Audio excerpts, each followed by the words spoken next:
What up, YouTube? Welcome back to another J Talks. This is the ongoing or second video for my What If Wednesdays. I had a thought today while mindlessly printing t-shirts at my job. I was listening to music and I was thinking about everything that's been going on with, in Iraq and all of the fires and throughout California here where I'm at, and the hurricanes and just everything. I'm sure there's way more going on than I've even paid attention to or had the time to look up. It is, what time is it? It is 9:17 p.m.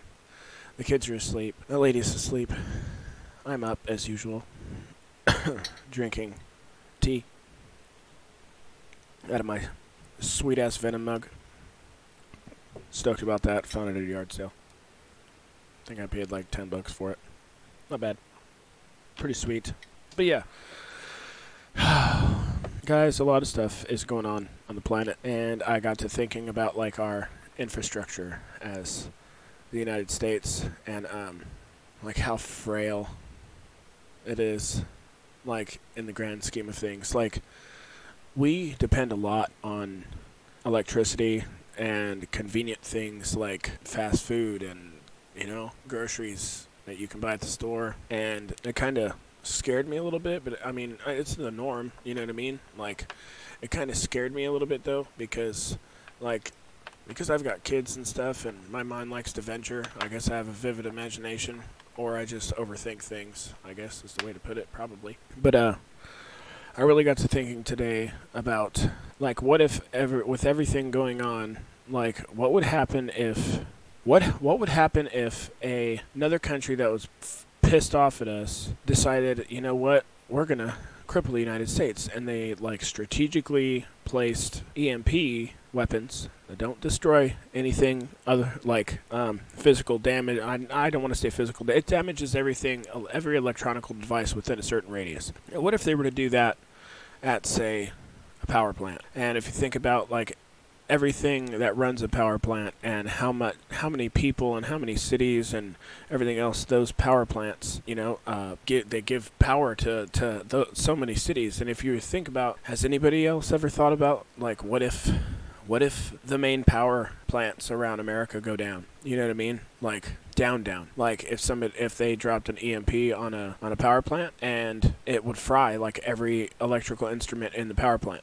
So if you think about like how many instruments are in a power plant to keep it running, and if it's a nuclear power plant, I'm sure they have like stuff in place, hopefully, to guard against that. But what if they don't? What if, the nuclear shit that's going on in the reactor is going on, and then the power goes out and everything is fried? Like, does that shit just dissipate, or does it build up? Like, I know that there's like, I'm not a nuclear engineer or nothing, but like, I thought about the fact that like if there's like a coolant system that's cooling the nuclear materials that they use, and there's like a filtering system or whatever that cycles the water, and there's no power, and like everything's fried. Like, let's zoom out a little bit. Be less focused on one specific, aspect of the whole thing. Like, say in hindsight, like not as detailed, say a power plant goes out in our area that supplies us with power. You know what I mean? Our little town in the middle of nowhere, middle of Mojave Desert. What if that power plant itself went out? And, something that's concerning to me is like, even, like, I'm sure there's some people that would say, oh, well, we've got generators and stuff. Like, okay, cool. That's a plus. However, what about the gas that you need to put into the generator? You know what I mean? Like, if the power is out and it's going to be out for a long time, like gas stations and stuff aren't going to be able to work. You know what I mean? Like, unless they put manual pumps in there, like, that's the only way anybody's going to get any fuel out of it, unless I'm wrong, and unless they've got backup generators that they can fire up and then, keep that kind of stuff running. But I doubt that they have a generator that would be powerful enough to run their whole building, maybe some lights, like, I could be wrong, but I feel like, yeah, like, we would be really screwed, guys. Like, imagine an EMP goes off at a power station, and your power goes out, and you don't know when the next time you're going to have power. Like, nobody does.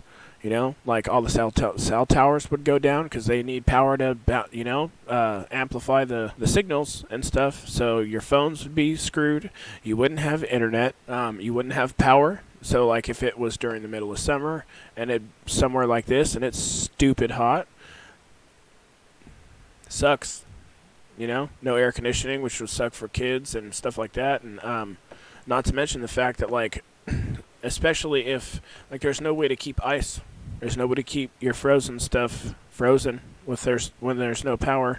You know what I mean? And gas can only last for so long before it runs out in your area. And unless, you know, like, if you think about, because, like, it's like a network, like a web, you know, of like where the power goes. It's like different areas feed different things, and like I'm pretty sure that there's some power stations that are or power plants that are like connected to one another in one way or another to like be able to help support or whatever. And if there's not, what do we have in place, like in our infrastructure, to subsidize the loss of that power plant? Like, do we have anything in place? I haven't really done much research about it. It was just a passing thought that I figured I'd turn into a What If Wednesday. But, yeah, like, that's something that I've been thinking about. I've been thinking about that if, like, the next World War comes, if it's going to be like it was, you know, in World War II, where people get drafted, or World War I, whatever. I'm not a history buff. But, you know, whatever, like, will people be drafted again? And if so, like, I know a lot of people my age and a little bit older are saying that, you know, it used to be like, you know, it was, I forget exactly what they said, but it's like, there's been a lot of like, all my feelings are hurt type of things going on. You know what I mean? Like, and I'm not trying to offend anybody. Like, there just is. Like, everybody has an opinion, and it seems like a lot of people want to cast that opinion on somebody else, and if they don't agree with that opinion, it starts beef and everything else, and like I don't know. It's crazy though. The world is going nuts between like technology's going crazy. Saw an article today about a kid basically being able to see a person being able to talk through a computer for the first time in like 15 years or something, or like be able to talk, like the person couldn't talk at all, and like they basically have a voice now that they can actually talk through. Like, they've had to use a pencil on a tablet type of thing to be able to communicate, and now that person has like a chip installed in their head, to where like within a certain vocabulary they can think about a word and like essentially use the same brain function that I'm using to speak right now. Like, that's how they would speak, but the machine, the robot, not robot, but like the computer will talk for him. It knows what he's trying to say through his brainwaves and stuff. That's crazy. The original idea for this What If Wednesday had to do with the game, the remake game of Doom in 2016 for like Xbox One and PS4. I can't remember if it's on PS4 or not, but and PC. But there's a character in that game that is a robot. He used to be a man, and he got his after getting cancer, however you want to put it. He had cancer, and it killed him, or was going to kill him. Before it was going to kill him, but he transferred his consciousness into a robot body. Okay, that's the premise. Okay, however, the crazy thing about this is that in the description in the game, he's like the CEO of a few different major corporations having to do with power consumption, or like power generation or whatever for energy for humankind or whatever. So not only that, but he also owned a company dealing with space.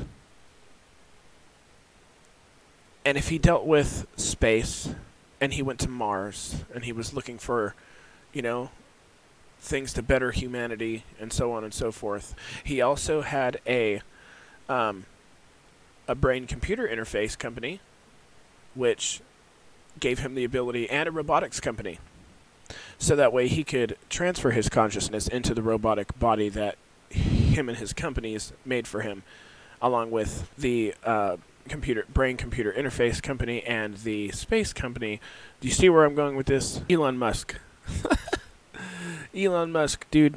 I thought about it the other day. I was like, because I've been playing. I played through that Doom game a couple of months ago, and I was thinking about it because I made some YouTube videos like a year and a half ago. Not bad. I can leave the link in the description if you want to check it out. I don't know if you do or not, but I don't have any. I think I do have voiceover in that one. I can't remember. Anyway, it's been a while. It's on a different YouTube channel. My other YouTube channel, my gaming channel. But yeah, I was thinking about it. I was like, damn, the similarities between the two, the character Samuel Hayden and Elon Musk. I was like, bro, what if we're living in the prequel to Doom?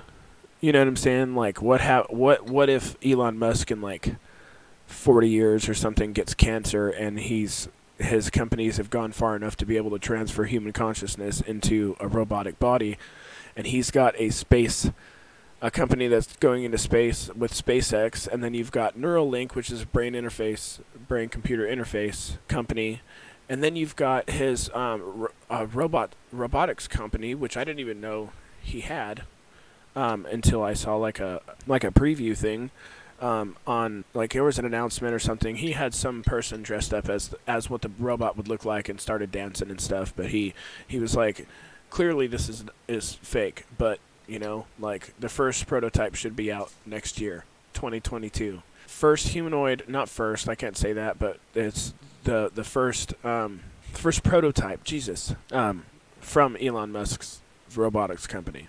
I've seen something about, I think it was Europa, that they were able to recreate the atmospheric, my cat's going crazy, the same atmosphere as is on Europa, I'm pretty sure, which is a moon of I'm not sure. I can't remember. It's a moon. It's a moon of one of the planets in our solar system.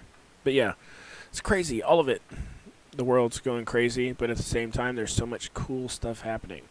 It's robotics. Something else I wanted to talk about was kind of what's in store for our future as far as a human species, and some hang-ups that I think a lot of people have now, but as generations past, people are going to be more accepting of it and more understanding of it. One of the things I'm going to refer to is the whole meat, eating meat type of thing. If you think about how much of the greenhouse gases are being released by cattle and livestock and all that stuff, it's heavily contributing to climate change and global warming, if that's what you want to call it or whatever. One thing that I really think is something that us as humans are going to have to come to accept, because I feel like it's a more humane. I know that they've started being able to do this, but synthesizing meat in a lab, you know what I mean? But on a mass production level type of thing. And I know that might sound weird or might sound crazy or whatever, but if you really think about it in the grand scheme of things, if we could figure out a way to synthesize specific pieces of meat from say a cow or something, say you want to, I don't know, say you want some chicken breast, right?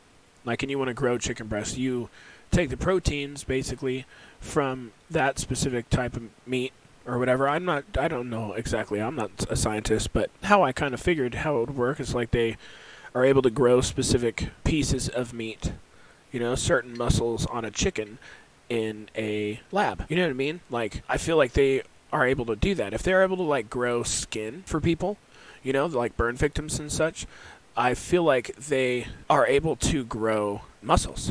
I don't know. Maybe I'm wrong, but I really do think that that's gonna be something in the future if it's not already made. I think I read an article where they said something about the fact that they can do that, but it's just not cost efficient enough to be able to be mass produced. It takes too much. The resources needed to do so it costs way more than than be feasible to do. But if you think about, like, if they were able to, like, breed cattle to be, like, the best that they possibly could, like, controlled diet and everything, and then, like, took, I don't know, samples or something, or, like, DNA from that animal, and then, you know, work with the DNA and grow specific pieces of meat from that, and it would be, you know, the genetics from that piece of, or that cow, that piece of meat from that cow would be the best that it possibly could be for the growing process, I guess is the way to put it. And also, like, if we're going to be a space-bearing civilization, like, if we're going to be going and colonizing other planets, if we want meat on that other planet,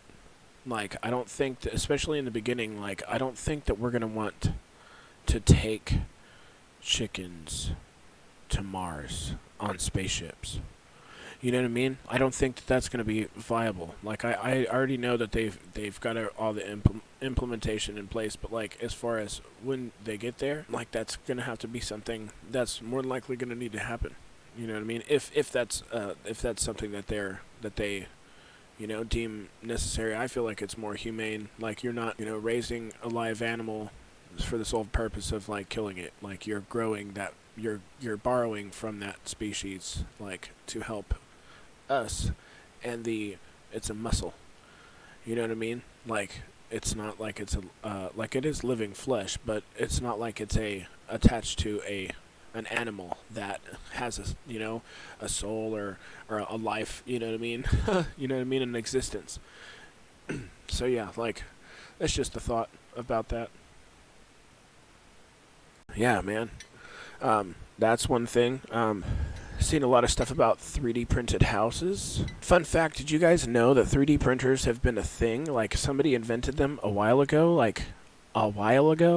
but they've only been coming to light within the last, like, 5 to 10 years because there was patents on them. So nobody could like, we knew it was a thing, but nobody could do anything with it because somebody else owned the idea, essentially. So let's think about if that technology was available to everybody back when it was discovered and thought about, like, imagine how much further along we would be right now. You know what I mean? Like, just that one thing not coming to light, not coming to fruition. Like, they're printing houses in, like, 24 hours. That's crazy, dude. They're talking about like, how it can help the homeless and all kinds of stuff. Like, and it's really well insulated because of the type of concrete that they use and all kinds of stuff, man. There's a lot that's gonna change. I really hope it's for the better, though. I really do. It's just so much. But alright, guys. Thank you for watching. If you liked the video, give it a like, give it a thumbs up. If you would like to get notifications whenever I upload new content, go ahead and hit the subscribe button and hit the bell notification button and click all notifications to get notified whenever I drop any comments or pictures or comments or anything of the sort. Also, if you have any ideas of what topics that I could ponder over and do some research on and talk about, like my personal feelings and personal thoughts, feelings, comments, and criticisms, hey, yeah, drop me a comment. Catch you in the next one.